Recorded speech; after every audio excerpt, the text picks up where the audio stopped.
When something's going on with your children, you might not be there. But because of the connection, because of the relationship, they can be miles and miles and miles away. But you will know it in your spirit. All of a sudden, you'll be thinking about them 3, 4, 5 times a day. You'll start having dreams at night. Why? Because those are your children. No mother wants to see her child in pain. It doesn't matter how old they are. It's still your child. And definitely no mother wants to have the fear that her child is going to die. Hagar was terrified. She said, I can't watch him die. If he's going to die, he's going to have to do it over there, and I'm going to have to stay over here because I can't take it. She was physically in a wilderness. She was emotionally and spiritually in a wilderness. All of her resources was gone. She thought Abraham was going to take care of her.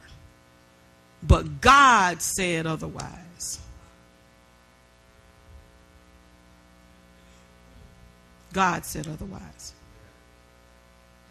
Have you forgotten about your wilderness experience? Hagar forgot what happened the last time she was in the wilderness. Have you forgotten? Yeah, you've forgotten. Because let me tell you something. When we get in a wilderness experience, our minds get messed up. Our vision gets a little cloudy. You forget the last time God brought you through. You forget the last healing God did for you. You forget the last time God delivered that child. All you know is what's going on right now, this minute. And it's painful, and I don't like it. You've forgotten. But let's look at what happened to Hagar in that wilderness. The scripture says that Hagar the scripture says that God heard the voice of the youth, and the angel of God called out to Hagar from heaven. God heard Ishmael's cry, and God called out to Hagar from heaven. Hagar experienced the presence of God in the wilderness.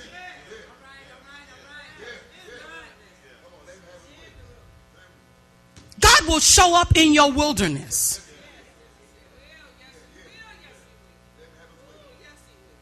God hears the cry of his children.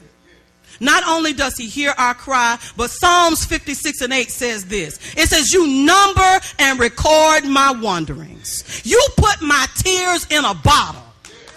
There's no place you'll ever go that God don't already know about. It says he's writing it down. He's already recorded it. And every tear you cry, he collects it in a bottle.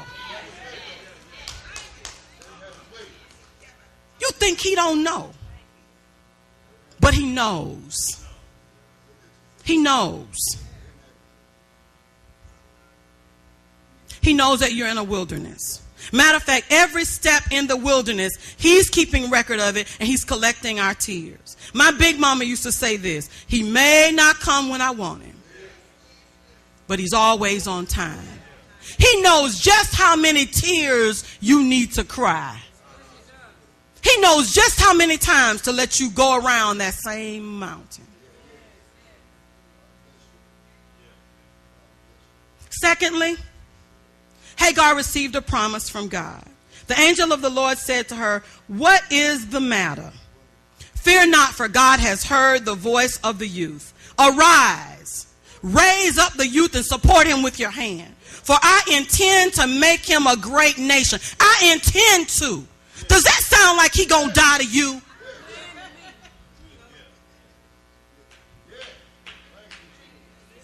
This wasn't the first time the Lord had said this. He said it to her the first time when she was in the wilderness. Then he said it to Abraham. Then he said it to her again.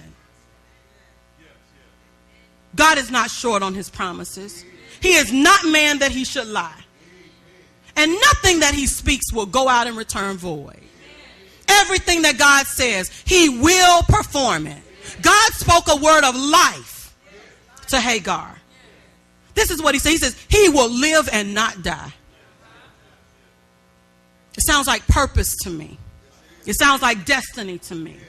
In the midst of her wilderness experience, not only did she have the presence of God, now she had the promise of God.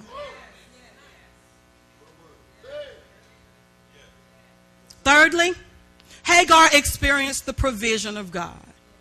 In addition to the presence and the promise, Scripture says that the angel of the Lord opened, and this was big for me, y'all.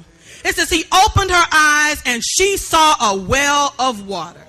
She was blinded by her experience, by pain, and certainly by fear, to the point where she could not even see the well that was right in front of her. It doesn't say God dug a new well.